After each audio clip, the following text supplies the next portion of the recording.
Ya Tuhan, biarlah hari ini aku diberkati oleh firman-Mu. Aku diberi kekuatan, diberi topangan yang baru. Karena aku tahu bahwa perjalanan hidup ini ada begitu banyak rintangan. Tapi firman yang keluar dari lidah Allah menjadi topangan yang kuat, yang tidak pernah dapat digoyahkan dengan situasi kondisi apapun. Karena firman itu dahsyat dan kuat adanya. Mari kita baca bersama dalam Mazmur pasal 119 ayat 105 sampai 107. Kalau kita baca dari ayat 1 sampai ayat yang terakhir, ini adalah merupakan pasal yang terpanjang ayatnya. Sepanjang daripada Mazmur itu, Mazmur pasal 119 itu terpanjang dan semua diwarnai yang bernama firman.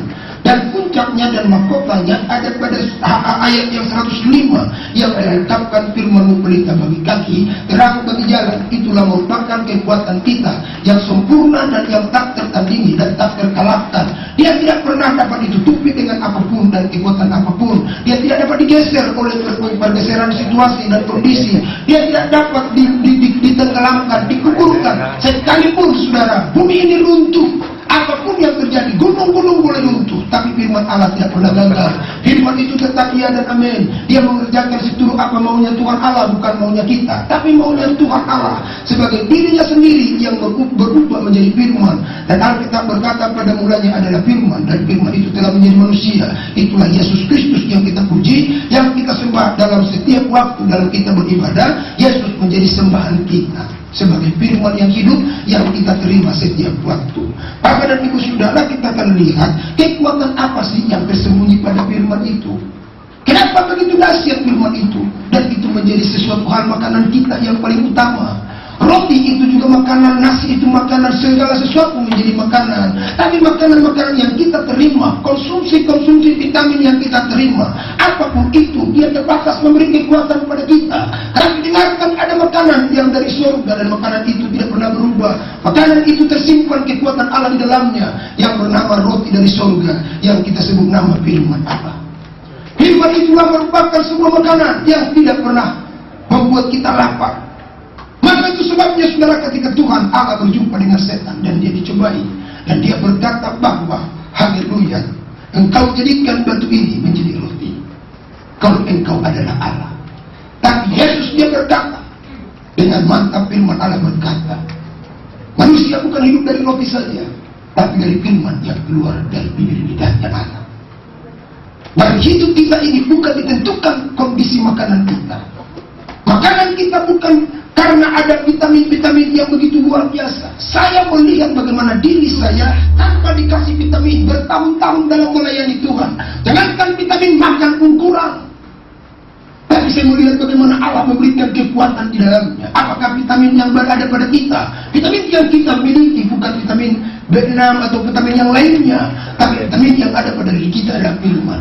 Semakin kita baca firman, semakin kita kuat dan kokoh. Semakin kita mengungkap firman, semakin kita mendapatkan sesuatu yang beda dengan tampilan-tampilan yang sudah-sudah. Kita melihat perkara-perkara besar dalam perjalanan kita. Kenapa? Karena ada firman dalam diri kita. Maka sayang setiap kita kalau kita nggak mau dengar firman, kita nggak mau merenungkan firman, kita nggak mau baca firman, kita lebih suka baca Kopinho, kita lebih suka baca komik-komik yang lain, kita lebih suka baca poskota, kita lebih suka baca cerita-cerita yang lain daripada firman Allah. Bahkan saya katakan kepada kita hamba-hamba Tuhan, kalau kita lebih suka baca buku rohani, memang betul rohani adanya, kita baca buku rohani, tapi kita geser firman Allah, kita geser buku tua itu yang bernama Alkitab, kita geser dari kehidupan kita. Dengar, maka pelayananmu tidak akan pernah berubah. Buku rohani tidak akan pernah mengubah kita karena itu pikiran orang. Tapi buku tua itu adalah pikiran Allah yang sanggup mengubah segala situasi, mengubah pikiran kita yang macet, yang tidak mungkin kita bisa ingat-ingat apa saja. Saya belajar, saya nggak ingat. Tapi gitu saya berdiri di muka mimbar, saya melihat perkara besar. Allah ingatkan semuanya. Kenapa saudara? Karena ada firman yang mengingatkan kita. Pikiran Tuhan ada pada pikiran kita. Kalau ada pikiran Tuhan pada pikiranmu, Alkitab berkata siapa yang punya pikiran Allah, dia akan memiliki kekuatan daripada Allah. Dia akan memiliki roh Tuhan. Pikiran Tuhan itulah yang kita masukkan dalam pikiran kita. Dengan cara apakah dia? Dengan cara kita membaca, mendengar, merenungkan, dan melakukannya. Tidak cukup hanya membaca, tapi harus sampai pada mendengar, Tidak cukup sampai pada mendengar, harus juga sampai pada merenungkan. Dan cukup sampai pada merenungkan, harus juga sampai pada melakukannya. Maka firman itu akan tergores dan terlihat dalam perjalanan kehidupan kita. Maka kekuatan apakah yang ada pada firman itu?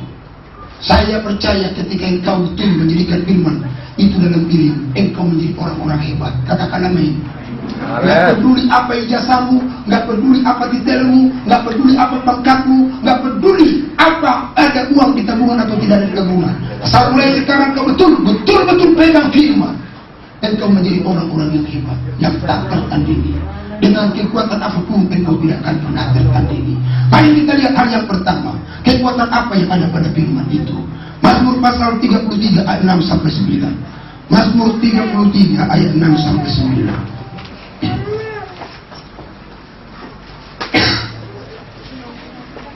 Ya, saya akan bacakan bagi kita Mazmur pasal yang ke-33 6 sampai 9. Demikian firman Tuhan. Oleh firman Tuhan langit telah dijadikan, oleh napas dari mulutnya segala tentaranya. Ia mengumpulkan air laut seperti dalam bendungan. Ia menaruh samudra raya ke dalam wadah. Biarlah segera bumi takut kepada Tuhan. Biarlah semua penduduk dunia gentar terhadap Dia. Ayat 9, sebab Dia berfirman, maka semua jadi. Dia memberi perintah, maka semuanya ada. Perhatikan, Dia berfirman, maka semuanya jadi. Dia memberi perintah, maka semuanya ada. Berarti firman itu tersimpan di dalamnya kekuatan. Kekuatan apakah yang pertama? Kekuatan untuk menciptakan. Dengar, dalam firman itulah ada kekuatan untuk menciptakan. Ketika Allah ada di Taman Eden, atau sebelum Taman Eden ada, menjadikan langit dan bumi ini, kita lihat dari pasal pertama, ungkapan-ungkapan firman. Berfirmanlah Allah, jadilah bumi, jadilah bumi, jadilah langit, jadilah semuanya cakrawala dan berbagai macam hal yang diciptakan dari hari pertama, kedua, ketiga, keempat, kelima dan sampai yang keenam.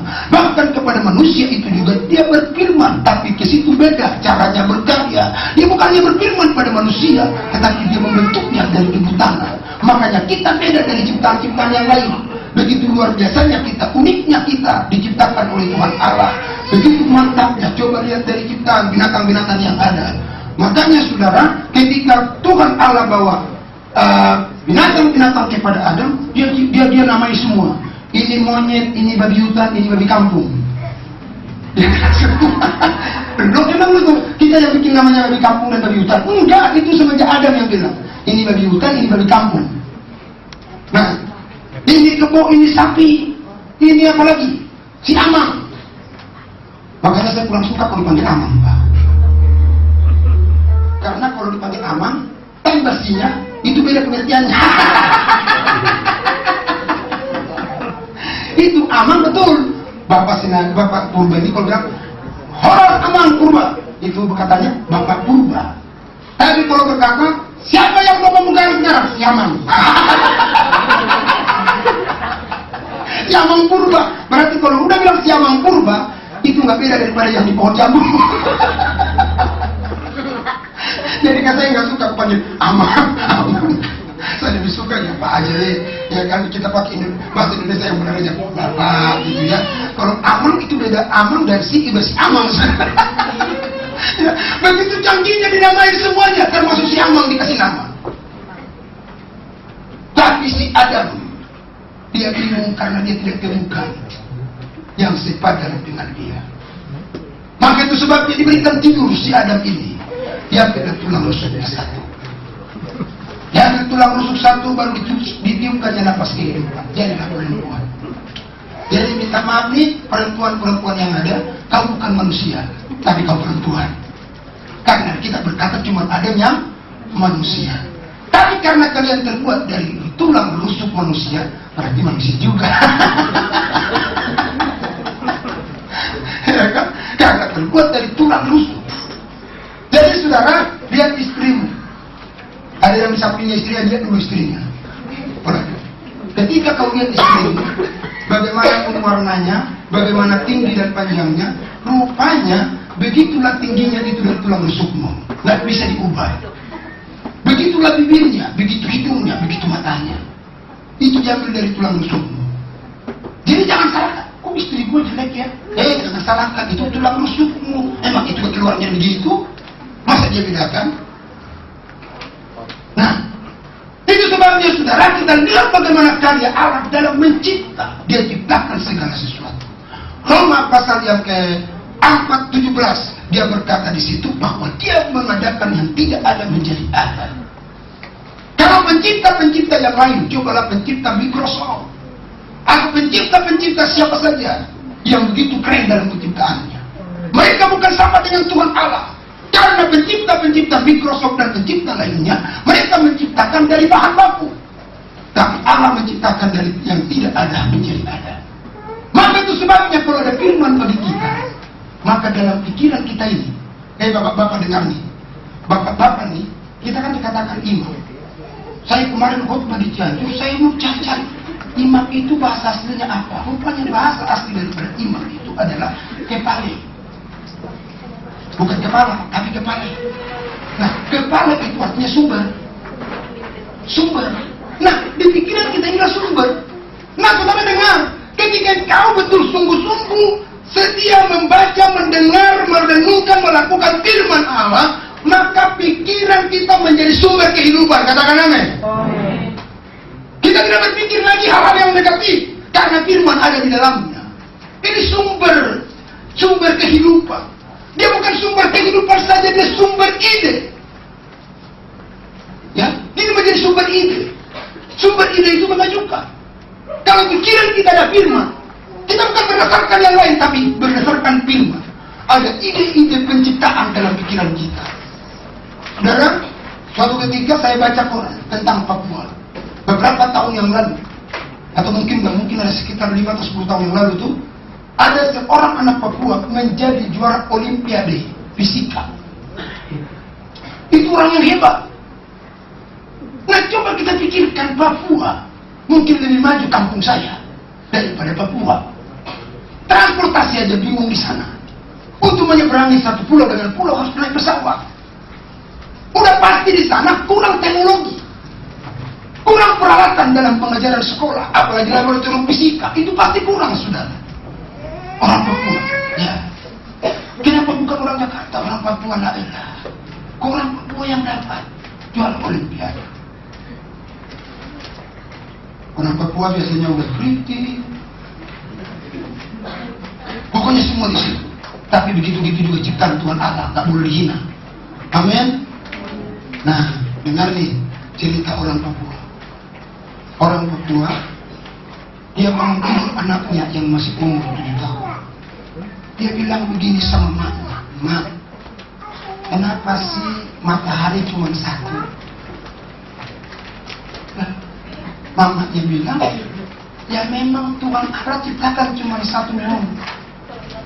Dia tapi besok paginya bingung lagi, jadi kok matahari kok nggak dua ya, satu aja yang muncul. Saya tanya, "Ma, kenapa sih matahari cuma satu?" "Ya makan sudah bilang tadi malam, Nyong, itu memang matahari itu ciptaan Tuhan cuma satu-satunya, nggak boleh dua."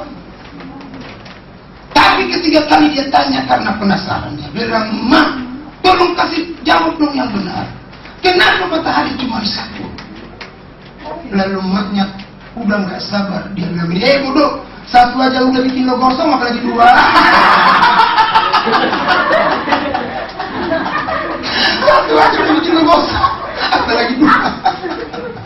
Nah, saudara dengar, ya, tapi nggak apa-apa, saudara. Hitam juga ciptaan Tuhan Allah.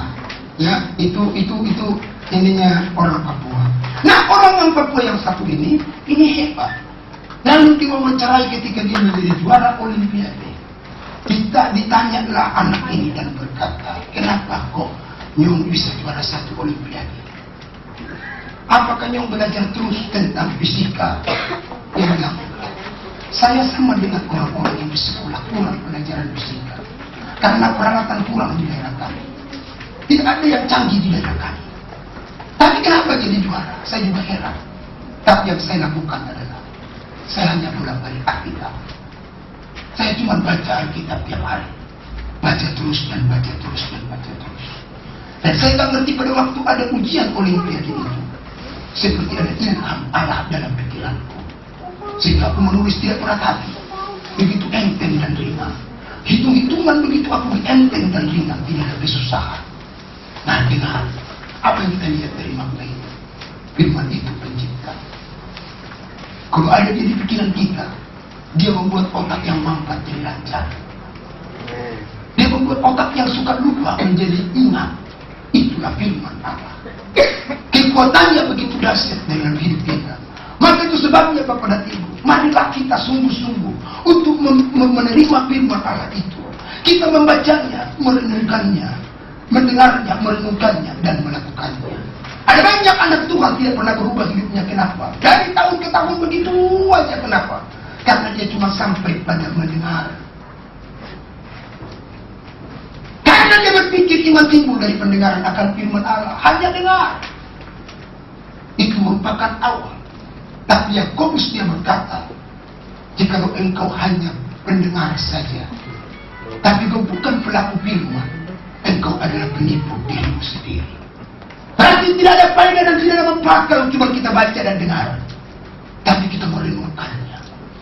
Ketika kita merenungkan firman itu, kita melakukannya. Suatu ketika pada waktu kami diberkati Tuhan, lewat seekor kambing. Tapi sayangnya kambing ada, beli bumbu kambing tidak ada. Jadi memang hidup ini saudara, yang paling enak itu pas-pasan semuanya. Pas datang kambing, pas datang bumbu, pas datang minyak goreng untuk menggoreng bumbu, pas ada minyak kompor juga, pas semuanya. Itu namanya enak hidupnya. Tapi ada kambing satu ekor, tapi nggak ada bumbunya, nggak ada minyak untuk memasaknya. Emang kambing bisa kita gigitin mentah-mentah begitu. Istri saya mulai pakai otak dan pakai pikiran. Dia pergi ke teman-temannya untuk cari pinjaman supaya bisa untuk masak kambing. Karena saya sudah undang pendeta untuk datang makan kambing, karena ada jemaat yang kasih kambing satu. Nah, tapi bumbunya nggak ada Pak Kurban. Jadi mana caranya? Saya dengar tuh kalau kambing ini kurang bumbu, bau kambing juga Pak. Udah bumbunya mantap saja masih bau kambing, apalagi bumbunya kurang. Udah ada beberapa rumah di jalan yang nggak ada kosong, dia bilang Pak nggak ada. Ya sudah nih, kau masuk aja kamar, kau dua baca firman aja. Akhirnya dia masuk ke kamar, dia berdoa di situ, dia baca firman. Cuma sepotong Alkitab yang dia baca. Bagi Tuhan tidak ada perkara yang mustahil. Lalu dia bilang, Pak ini bagaimana nih? Kok Tuhan bilang bagi Tuhan tidak ada perkara yang mustahil, tapi ternyata kita nggak ada uang kita. Saya bilang kau tenang, percaya saja, sebentar kita dapat pertolongan dari Tuhan Allah. Oh jangan takut, saya potongin dari ini. Saya bilang Tuhan, aku percaya kambing ini yang sudah dipotong, dia tidak akan dibikin di kulkas, tidak dimasak-masak karena tidak ada bumbu.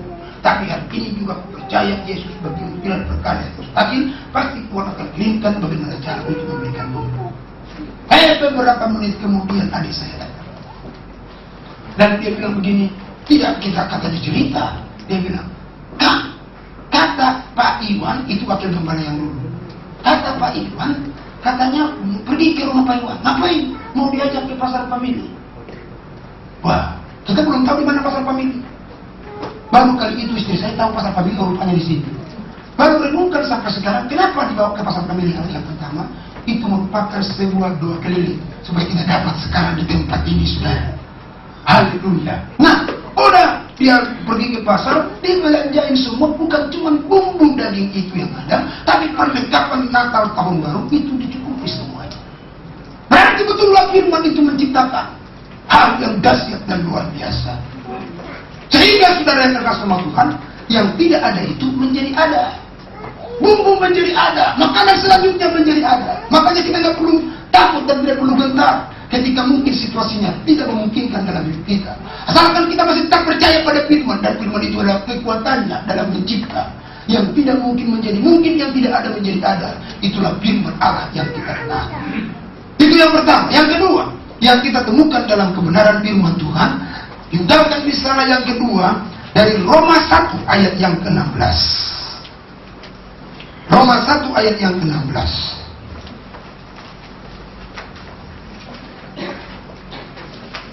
Ya, saya akan baca. Sebab aku mempunyai keyakinan yang kokoh dalam Injil. Karena Injil adalah kekuatan Allah yang menyelamatkan. Setiap orang yang percaya, pertama-tama orang Yahudi, tetapi juga orang Yunani. Perhatikan di situ dikatakan oleh ayat ini bahwa Injil itu adalah kekuatan Allah. Apa itu Injil? Adalah firman. Kekuatan apa yang ada pada Injil itu? Yang kedua adalah kekuatan untuk menyelamatkan. Kekuatan pada firman ada untuk menyelamatkan. Maka itu sebabnya kita tidak akan pernah membuat sebuah kemampuan kita untuk menyelamatkan seseorang. Tapi kemampuan Allah yang menyelamatkannya. Hanya yang harus kita keluarkan dari lidah kita memberitakan Injil itu, memberitakan firman itu kepada orang yang belum pernah mendengarkannya. Dan firman yang didengar itu akan mengubah dirinya, mendapatkan jaminan keselamatan dalam perjalanan kehidupannya. Jadi pada Ibu firman itu begitu dahsyat. Kekuatan yang kedua pada firman itu, dia menyelamatkan. Jadi kemanapun kita pergi dan berada, Petrus berkata, biarlah kata-katamu seperti memberitakan firman.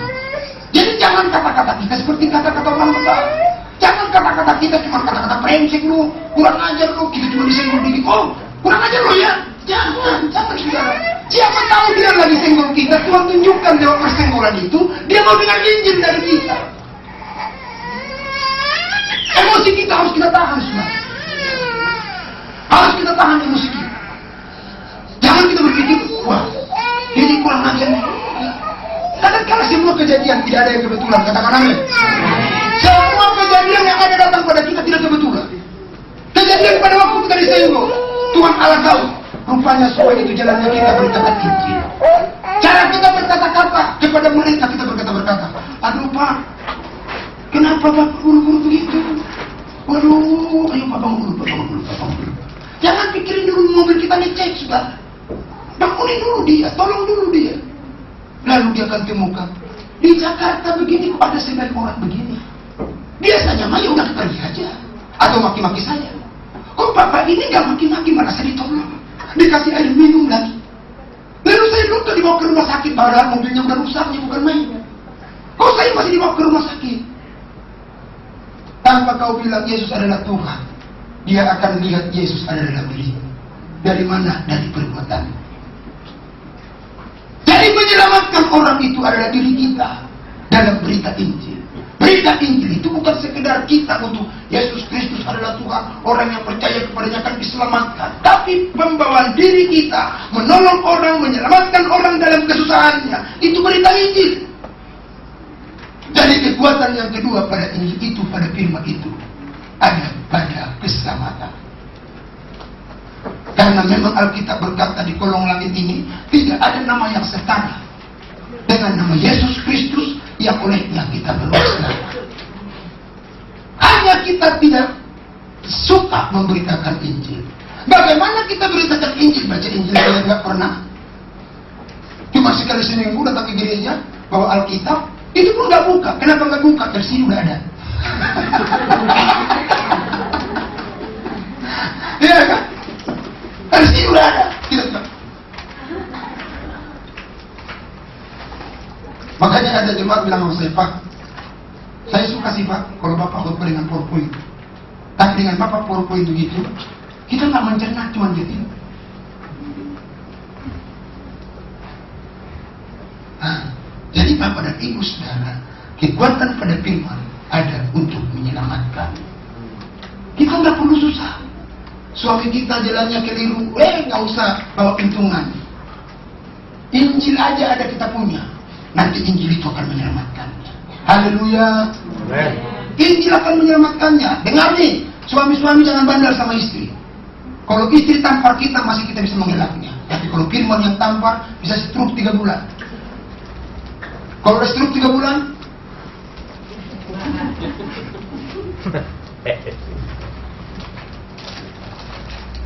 jadi jangan nakal-nakal sama istri. Haleluya. Awas lu nakal sama istri, nanti dia doa kepada Tuhan Allah hadir malam-malam kita nggak usah ditabok, langsung besok pagi. Aduh, kenapa nih mereka? Kenapa kok begini? Kok gini ya? Kenapa nih? Nah, kita nakalnya bukan main dengan istri. Istri kita bikin seperti orang seberang, dibikinnya itu bukan tangan. Butuh, disiangin tangannya, ditanami tangannya. Kalau nggak butuh, dibiarkan dia banyak rumput yang tumbuh di situ. Istri itu ada diri kita, tulang rusuk kan? Istri tulang rusuk atau tulang rusak nih? Tulang rusuk. Tulang rusuk pilihan lagi. Nah coba deh pilih tulang rusuk kambing atau tulang rusuk sapi. Pasti mahal kan? Tulang rusuk itu mahal, saudara. Tapi kalau kita sia-siakan tulang rusuk kita, nanti ingat tuh, siapa yang suka sia-siakan tulang rusuknya, dia akan menerima hukuman dari Allah yang mempersatukannya. Ya, jadi Bapak dan Ibu, firman itu harus kita bisa menyelamatkan suami. Kan saya sudah pernah bilang nih, suami yang begitu galaknya, begitu kejamnya dengan istri, lalu tiap hari dipukul, yang benjol kemarin belum sembuh dipukul lagi, benjol kemarin belum sembuh dipukul lagi. Kita mau bilang, emang siapa yang tahan begitu? Tapi kenapa ibu itu tahan bertahun-tahun? Karena apa? Karena ada misinya yang utama dalam keluarga, menyelamatkan keluarga.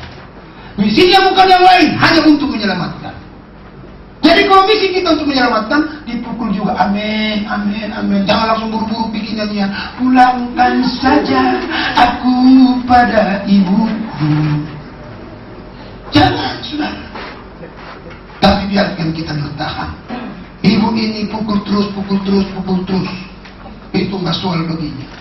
Dia muntah, dibersihin muntahnya. Lalu digeret ke tempat tidur, lalu ditumpangin tangan, dia berkata, Tuhan, aku tahu suamiku ini bukan orang yang jahat, Tuhan. Dia adalah suami yang baik dan sangat baik, Tuhan.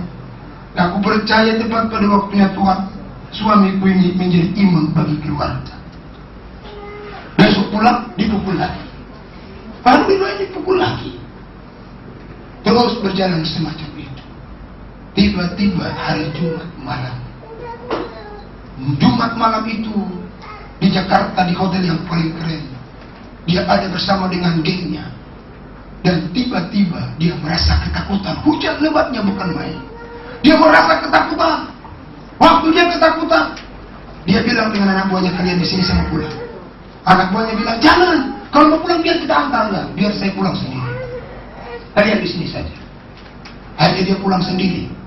Waktu dia pulang sendiri, dia temukan rumah tidak terkunci.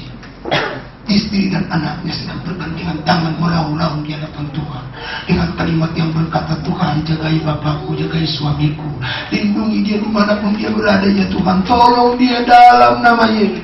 Waktu dibuka pintu, dia lihat anak istrinya sedang suaminya tanpa disuruh tersungkur, dia tersungkur di kaki Tuhan, dipeluk anak dan istrinya. Semenjak hari itu Kristus bertahta dalam dirinya. Siapa yang membuatnya? Karena ada misi dari seorang istri, misi penyelamatan. Firman yang keluar dari lidahnya terus kekuatan dalam menyelamatkan diri. Sehingga terselamatlah suami yang kasar itu, suami yang mungkin begitu kejam itu terselamatkan. Keluarga terselamatkan, anak-anak terselamatkan. Lu saudara, bayangkan kalau kita bertemu. Coba lihat Hitler membunuh ribuan orang. Itu karena apa? Sedikitnya sendiri, Hitler adalah keluarga broken. Tapi Bapak dan Ibu saudara yang terkasih sama Tuhan, mari berjuang bagi keluarga. Dimanapun mungkin papa kita sekarang, dimana suami kita, dimana keluarga kita, mungkin mereka tidak cocok dengan apa yang disebutkan Alkitab itu. Mari jadilah engkau Injil, jadilah engkau firman untuk misi penyelamatan bagi keluarga itu. Doa terus dan menangis terus, minta ke Tuhan, Tuhan tolong papaku, Tuhan tolong suamiku, Tuhan tolong keluargaku, Tuhan kembalikan satukan kami dalam kasih-Mu. Dan saya terlalu yakin orang yang meraung di hadapan Tuhan dengan sungguh, Allah mendengar doanya, Allah akan mengerjakannya. Dan kita berkata, buat apa lagi kalau dia pulang udah tua? Lebih bagus dia pulang tua tapi dewasa dalam Tuhan, daripada pulang dia ganteng-ganteng hatinya ke anak-anak. Gak masalah, dan itu gak soal. Yang penting keluarga diselamatkan. Haleluya. Tapi dengar suami-suami yang terus begitu, masih puji Tuhan kalau ada istri yang semacam itu. Kalau tidak ada, gak sempat istri berkata begitu, lalu Tuhan ada yang langsung turun tangan. Kita cuma ditiup malam-malam pada waktu kita tidur, langsung muka kita yang ganteng ini berubah jadi. Mau? Gak mau kan? Mari kita betul-betul lihat Tuhan dalam kehidupan kita. Dia akan kerjakan perkara-perkara yang luar biasa dalam hidup kita. Yang ketiga, firman itu dia bukan hanya pencipta, dia bukan hanya sekedar penyelamat, tapi firman itu juga Ibrani pasal yang pertama. Ibrani pasal yang pertama, ayat yang ketiga. Saya akan bacakan bagi kita. Ia adalah cahaya kemuliaan Allah dan gambar wujud Allah, dan menopang segala yang ada dengan firman-Nya yang penuh kekuasaan. Dan setelah ia selesai mengadakan penyucian dosa, ia duduk di sebelah kanan yang maha besar di tempat yang tinggi. Perhatikan kalimat yang berkata, ia adalah cahaya kemuliaan Allah dan gambar wujud Allah, dan menopang segala yang ada dengan firman-Nya. Firman, kekuatan dalam firman itu adalah kekuatan untuk menopang. Dia topang yang lemah, dia topang yang tidak berdaya dengan kekuatan firman itu. Dia topang pada waktu kita berkesusahan dan punya kesulitan berbagai macam hal. Dia hadir untuk menopang kita. Mungkin sepotong roti itu menopang perut kita yang lapar itu, tapi topangan itu hanya dikurung hitungan jam akan dia habis. Tapi firman-Nya yang menopang kita, dia mampu untuk berkarya dan mengerjakan perkara-perkara besar dalam kehidupan kita. Saya dengarkan Bapak Kuteru bersaksi dia waktu kami pemilikan, begitu luar biasa kesaksiannya. Kesaksiannya dia berkata pada waktu mereka lagi sedang periksa di rumah sakit rumah sakit Cipto Mangunkusumo. Mereka di situ periksa, lalu setelah periksa mereka juga pergi dengan pas-pasan, ongkos pas-pasan, dan tidak ada cukup untuk makan siang. Mereka juga harus pulang dengan lapar karena tidak ada uang untuk membelikan makanan. Ini saya mau katakan inilah hebatnya topangan Tuhan. Tapi pada waktu istri diperiksa, lalu dokter kasih amplop, dan mereka bingung amplop ini apa. Pada waktu mereka di mobil atau di mana, kalau cerita kemarin saya lupa, pada waktu di mobil dibuka amplop itu, dipikir ada apa di dalamnya. Kenapa kita lagi buka amplop itu, ada uang di dalamnya. Ini hebatnya Tuhan. Ada uang di dalamnya, sehingga mereka boleh pulang dengan makan. Akhirnya mereka kenyang. Dengar saudara, perut kita lapar kalau kita betul ada firman. Firman itu akan menopang perut yang lapar itu, dari jalan manapun dia akan buka jalan. Dia akan berkarya dengan caranya sendiri. Dia cari jalur-jalur mana yang akan memberkati kita. Tanpa kita berkata, "Duh, saya lapar." Nggak perlu. Dengar saudara, kalau engkau lapar, engkau berkata, "Aduh, saya rasa lapar." Tapi dengar, Yesuslah yang lebih dulu merasakan lapar itu. Kalau engkau lapar, dia nggak tega lihat kita lapar, saudara. Tapi karena sungutan kita dan muka kita langsung pasang muka yang bersegi-segi. Pak, mau kemana Pak? Oh, nanya-nanya, lu nggak tahu gua lagi lapar. Lu mana gua tahu lu lapar? Gua kan cuma nanya lu. Saya nggak tahu lu lapar atau lu kenyang. Yang begitu, Allah tidak akan memberikan topang. Tapi ketika kita lapar, kita nggak tunjukkan itu. Ketemu dengan siapa aja. Tolong saya, bantu saya dengan rohmu, topang saya dengan firman. Maka topangan datang dengan selamat. Dia tak bilang, "Bu, ini ada uangnya." Enggak, katanya. Dia cuma kasih amplop, tapi di dalamnya ada uang. Kan kita nggak tahu, apa siapa tahu tadi bukan uang yang dikasih, cuma kertas. Tapi ketika dibuka, berubah menjadi uang. Kan kita nggak tahu, Pak. Dan Tuhan lebih hebat dari kita. Kalau untuk mau jadi topangan, apa yang Tuhan tidak bisa buat? Waktu murid-murid tidak bisa bayar pajak, apa yang Yesus katakan? Kau pergi mandi. Ikan yang dapat pertama, kau buka mulutnya, di situ tersimpan uang. Siapa yang simpan uang di situ? Ayo, siapa yang simpan uang di mulut ikan? Allah sanggup untuk menopang kita dari mulut ikan, asalkan kita tidak dipermalukan lewat badan. Di buka mulut ikan itu ada ikan, udah bayar pajak. Allah begitu hebat dan luar biasa, dan begitu dahsyat dan dahsyatnya dia. Lalu dia cerita kemarin pada waktu kita ke Cianjur. Waktu ke Cianjur dia cerita lagi. Ya ini kebetulan saya raiku juga. Ya, dia cuma melayani aja. Dia nggak kemana-mana. Saya juga cerita dengan ibu. Saya heran dia keluarga ini. Dari mana sih hidupnya? Tapi luar biasa loh saudara. Kesaksian-kesaksiannya. Kok bisa begitu? Kalau memang kita mau berserah dengan Tuhan, Allah buka jalan. Lalu dia cerita, saya ini hebat Tuhan. Dan saya bilang, luar biasa Tuhan. Kenapa? Saya ini, anak saya, dapat beasiswa. Lalu ditanya syarat-syaratnya, harus punya KTP Bekasi. Padahal KTP saya bukan KTP Bekasi. Kok bisa dapat? Dengar, kalau Tuhan Allah yang menopang kita, persyaratan tidak dibutuhkan. Amin. Haleluya. Amin. Kalau Tuhan Allah yang sudah berkarya, dia bisa tidak perlu persyaratan. Tapi bukan berarti tahu-tahu kita izinkan terus dia KTP-nya di Jakarta. Yang tahu diri lah orang tinggal di Bekasi, yang KTP-nya Bekasi lah. Dia bakal bayar. Dia sebagai warga negara yang baik, yaitu warga gereja, yang kita tinggal di Bekasi, KTP Bekasi lah. Nggak usah kita KTP Jakarta. Dan itu namanya pas.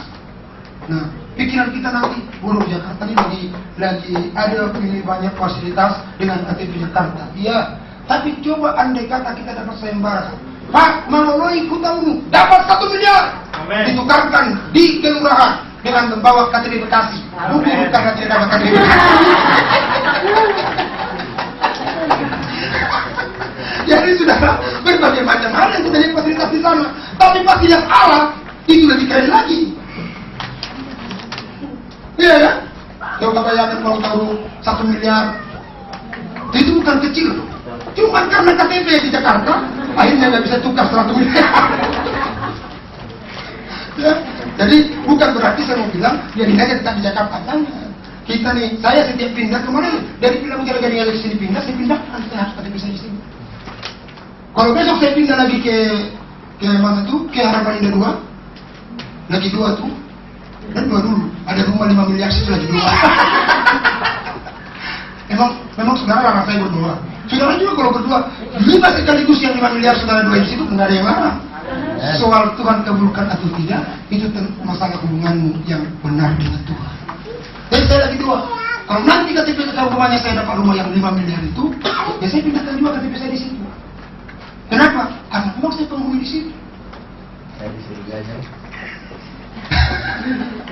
Pak Tamunan bilang sama saya, Pak, saya ini setiap pulang nih, kami udah doain di rumah ini, kami nggak tahu kapan mau jadi. Saya bilang sama dia, ya soal jadi itu urusan Tuhan Allah, doain aja dulu. Cuma yang penting kamu jangan berdoa begini, dalam nama Yesus, biar penghuni rumah ini punya masalah, biar dia punya banyak utang, biar dia dikejar-kejar polisi, dia dikejar-kejar polisi, biar dia kabur, akhirnya saya penghuni rumah ini. Ini doa yang salah, itu nggak boleh. Haleluya. Ya, selama doamu benar, pasti Tuhan Allah mendengarkan. Jadi firman itu adalah penopang bagi kita. Ditopang dengan kekuatannya yang luar biasa. Yang keempat dan yang terakhir. Nah, yang terakhir ini adalah Mazmur pasal 119. Kita kembali kepada ayat pokok kita. Mazmur 119. Dia berkata ayat 105. Firman-Mu itu pelita bagi kakiku dan terang bagi jalanku. Perhatikan sekali lagi, firman-Mu itu pelita bagi kakiku dan terang bagi jalanku. Berarti kekuatan dalam firman itu memberikan terang bagi jalan. Kekuatan bagi firman itu dia berikan terang bagi jalan kita. Jalan kita yang mungkin penuh dengan kegelapan. Gelap itu bukan berarti malam. Gelap itu setiap waktu ada kegelapan. Maka kita pada siang hari terbuka, tapi kita bisa gelap mata, akhirnya kita korupsi.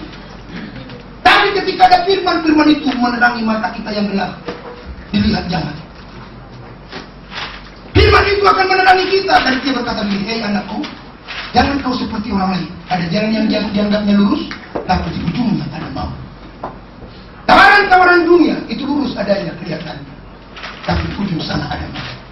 Maka itu sebabnya firman itulah menerangi langkah kita, menerangi mata kita yang gelap, menerangi pikiran kita yang gelap, menerangi pikiran kita yang seringkali berpikir negatif, menerangi pikiran kita yang seringkali berpikir dengan hal-hal yang aneh, menerangi pikiran-pikiran kita yang seringkali cemburu, berbagai macam hal di pikiran kita ada. Firman ada hadir untuk memberikan penerangan baginya. Jangan kita berjalan berjalan dengan lurus, ada penerangannya, ada cahaya kemuliaan Tuhan yang menuntun langkah kita. Ketika ada terang firman itu berjalan bersama dengan kita, dari rancangan kita mau ke kiri, karena di sana kita lihat, kok bagus banget temannya. Dan Allah menggerakkan kita harus belok ke kanan. Kelihatannya gersang, tapi pada saat sampai kita di ujung perjalanan yang gersang itu, kita lihat betapa besar perkara yang besar yang Tuhan kerjakan di situ. Dan kita berkata, kok bisa begini ya? Tadinya kan jalan saya ke sana, kok gak di sini? Tadi di sana saya itu seperti taman, di sini gersang. Tapi kenapa kegersangan ini bisa berubah menjadi seperti tamannya Tuhan? Rupanya firman yang membawa jalan kita, menerangi langkah kita, masuk di tanah yang sepertinya gersang, tapi di ujungnya ada sepertinya taman Tuhan. Maka itu sebabnya Bapak dan Ibu Saudara dengar, biarlah kiranya kita betul-betul hidup dengan firman itu. Dengarkan sekali lagi firman yang kita terima itu. Bacalah firman itu, dengarlah firman itu, renungkanlah firman itu, dan lakukanlah firman itu. Maka engkau akan melihat kedahsyatan Tuhan menyertai. Bukanlah firman yang berkata, yang kesukaannya adalah Taurat Tuhan, yang merenungkan Taurat itu siang dan malam, dan apa saja yang diperbuatnya berhasil. Dalam Yosua pasal 1 yang 8 dia berkata, jangan kau lupa memperkatakan kitab Taurat ini, tapi renungkanlah ini siang dan malam, supaya engkau berhasil dan beruntung dalam setiap perjalanan. Kita akan berhasil dan beruntung. Engkau akan melihat dahsyatnya Tuhan selama engkau tinggal ada di dalam Dia. Dan firman-Nya ada di dalam kita, maka perkara-perkara besar kita akan lihat dalam setiap langkah dan hidup kita. Saya merasakan itu dalam perjalanan ini. Saya berpikir-pikir ini, kenapa sih saya bisa kuat seperti itu? Sebenarnya dengan cara bisa saudara seperti teman. Karena ini kita punya perjalanan ini, saya ikut terlibat dalam bentuk BPD Bekasi. Jadi Bapak Ibu Saudara tolong ikut bantu BPD Bekasi. Karena banyak pro dan kontra kita bentuk ini, tapi dari BPK Pak Yakub Nawai merindukan supaya ada badan pekerja daerah di Bekasi ini. Dan itu saya ikut terlibat dalam bentuknya, hampir tiap hari harus terkuras tenaga ke situ. Uang kita juga, jadi sebentar juga kita ada persembahan ketiga, itu kita akan persembahkan untuk mendukung pekerjaan Tuhan yang ada. Kita sedang bentuk badan pekerja daerah Bekasi. Jadi saya terus terlibat di situ. Lalu hari Kamis saya ada kegiatan dalam keluarga. Pulang-pulang dari situ saya ditelepon oleh keluarga jemaat kita.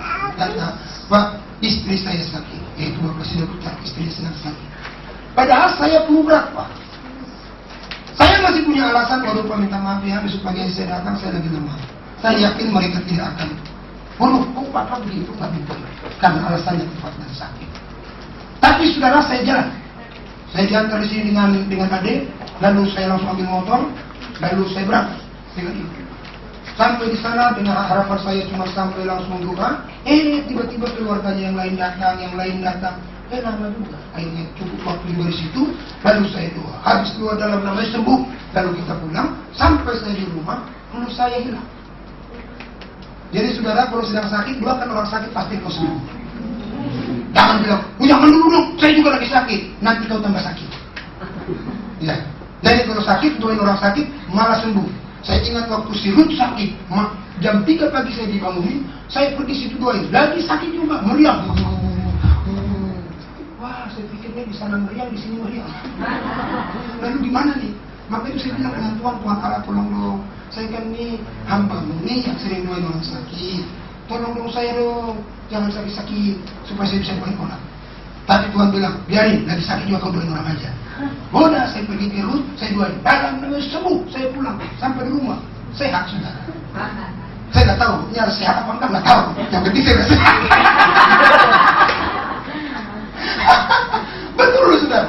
Hari Kamis begitu pulang ke rumah. Lalu hari Jumat saya melayani di salah satu kantor.